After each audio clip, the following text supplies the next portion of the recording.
SQL, c'est juste poser des questions à une base de données. Sauf que si tu poses mal la question, elle te répond n'importe quoi. Voici ma table user. Dans ma table user, j'ai 4 éléments actuellement. François, Clément, Mehdi et Inès. Maintenant, passons sans plus tarder au niveau des requêtes SQL. Allons du principe que je ne me rappelle plus exactement le nom de la base de données, mais je sais que ça commence par un F. Du coup, on va faire un show database.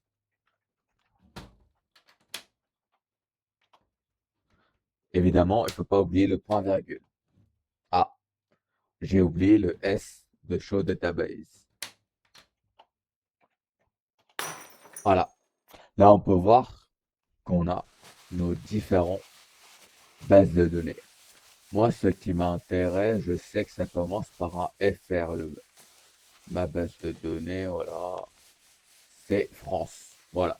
Donc, il faut que je viens le dire. Je fais un use France. N'oublions pas le point virgule, c'est très important. Voilà, je vais vous expliquer. Je viens dire que je je veux utiliser ma base de données appelée France. Et là, on peut voir qu'on a un petit message qui nous indique que la base de données a bien été changée. C'est bien de pouvoir sélectionner notre base de données. Mais maintenant, on doit savoir quelle table est-ce on va utiliser. Pour cela, on va faire un show table pour, pour voir quelles sont les bases de données disponibles, quelles sont les tables disponibles dans ma base de données France. Donc, je viens dire que je vais faire. Donc, je viens faire un show pour dire que je veux afficher toutes mes tables de ma base de données France. Là, je peux voir que dans ma base de données France, j'ai que la table user. Une fois qu'on sait comment se nomme notre table, maintenant, on va afficher les données qui se trouvent dans la table user. Pour cela, on va faire un select étoile from user. N'oublions pas le point virgule, c'est très important. Là, je viens dire que je veux sélectionner tous les éléments de ma table user. Ça, on va dire que c'est un peu le mode flemme. Tu prends toutes les données sans réfléchir. Là, on va dire que je veux récupérer uniquement les noms de la table user. Pour cela, je vais faire également un select, mais par contre, au lieu de mettre un étoile, je vais dire, je mets un nom.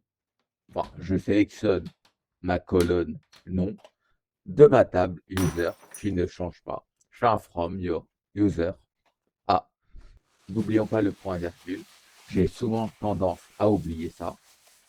Voilà, là, on peut voir qu'on a uniquement les informations de la colonne nom au lieu de la colonne ID, ville et âge.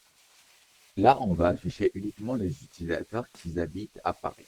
Pour cela, on va utiliser la condition where. Là, on va utiliser la colonne ville car nous, on veut récupérer uniquement les Parisiens. Donc, je viens spécifier la colonne ville égale Paris.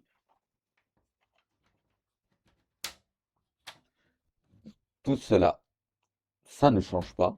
Je viens juste rajouter cette condition-là qui permet de dire je veux que tu me récupères l'idée nom ville de la table utilisateur de la ville égale Paris. Essayons d'exécuter pour voir le résultat. Voilà, là on peut voir que tu nous as bien récupéré uniquement les utilisateurs qui habitent à Paris. est-ce que là, tu veux récupérer une personne précisément? Donc là, on va essayer de récupérer uniquement François qui habite à Paris. Donc là, ce que je vais faire, je vais venir rajouter une autre condition en faisant un AND. Et là, comme on a dit qu'on veut récupérer François, on doit choisir la colonne non. Non égale François.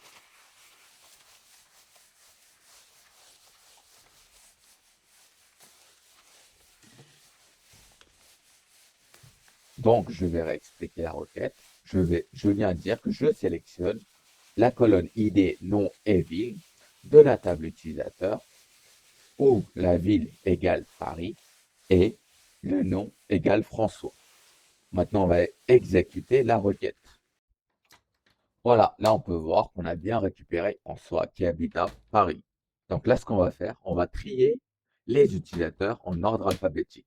Je viens faire un select étoile from user order by nom ask pour dire que en ordre ascendant. Voilà. Donc là, je viens dire que je sélectionne tous les éléments de ma table user. Je veux que tu me tries en se basant sur la colonne nom dans l'ordre ascendant. Là, on peut voir qu'il nous a bien trié dans l'ordre ascendant. Juste une petite information.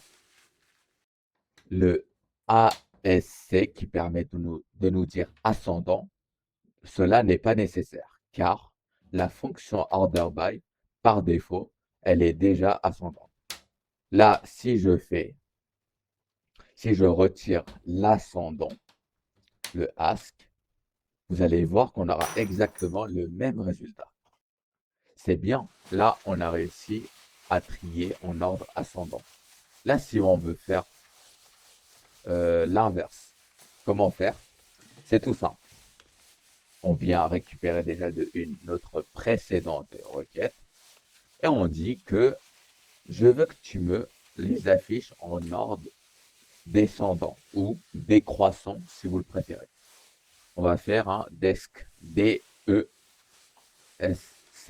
Voilà, je dis que je veux que tu me tries en se basant sur la colonne non en ordre descendant ou décroissant.